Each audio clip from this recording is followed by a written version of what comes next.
अस्सलामुअलैकुम। तो आज हम खड़े हैं जैन मंदिर जो अनारकली स्टेशन के बिल्कुल पास है। और यहाँ पहले एक मंदिर हुआ करता था जहाँ पे हिंदू और इंडिया वाले जो हिंदू होते हैं वो यहाँ पे पूजा करने आते थे। यहाँ पे एक मंदिर टाइप होता था, यहाँ पे बुत भी लगा हुआ करता था। लेकिन जब इंडिया में मस्जिद को गिराया गया, मतलब कि जब मुसलमानों की वहाँ पे मस्जिद थी वहाँ पे उनको गिराया गया, तो फिर इसके बाद जो यहाँ पे मंदिर था उसको मुसलमानों ने गिरा दिया। मतलब सारे लोग इकट्ठे होकर जैन मंदिर को गिरा दिया। आप देख सकते हैं यहाँ पे ये टूटा हुआ है और आप इस जगह को मुजाहरा कर सकते हैं। यहाँ पे पुरानी मटकियाँ वगैरह पड़ी हुई हैं, आप ये देख सकते हैं। यहाँ पे पुरानी चीजें पड़ी हुई, जो बुत था उनको हिंदू जो है वो उठा के ले गए हैं। हम अंदर आपको दिखाते हैं, थोड़ा अंदर आ जाए कैमरामैन।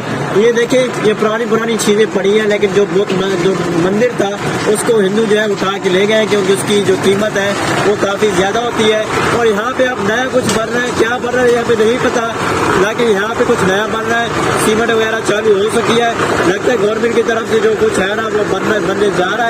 लेकिन क्या बनने जा रहा है ये हमें नहीं पता, लेकिन जैसे ही हमें पता चलता है हम आपको बताएंगे कि यहाँ पे क्या बनने वाला है। फिलहाल जो है काम चालू हो चुका है, या तो कोई दुकानें वगैरह बन रही है या तो कोई हुकूमत का कोई निजाम बन रहा है। आप देख सकते हैं यहाँ पे ये बजरी और सीमेंट वगैरह यहाँ पे आ चुकी है और यहाँ पे काम जो है वो चालू हो चुका है। और पहले यहाँ पे एक मंदिर हुआ करता था, यहाँ पे हिंदू जो है वो पूजा करते थे।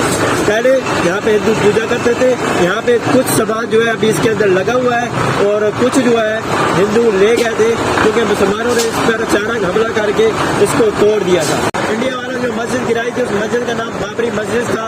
तो उसके बाद मुसलमानों ने इस मंदिर को नीचे गिरा दिया और यहाँ पे अब जो है कोई काम चालू हो रहा है। आप देख सकते हैं यहाँ पे निजाम हो रहा है, मतलब कि यहाँ पे सीमेंट वगैरह जो है बन रही है और यहाँ पे बजरी वगैरह आई हुई है। आप दिखा सकते हैं बजरी वगैरह। आइए मैं आपको आगे दिखाता हूँ, यहाँ पे कुछ बन रहा है, पता नहीं क्या बन रहा है, लेकिन मैं आपको दिखाता हूँ।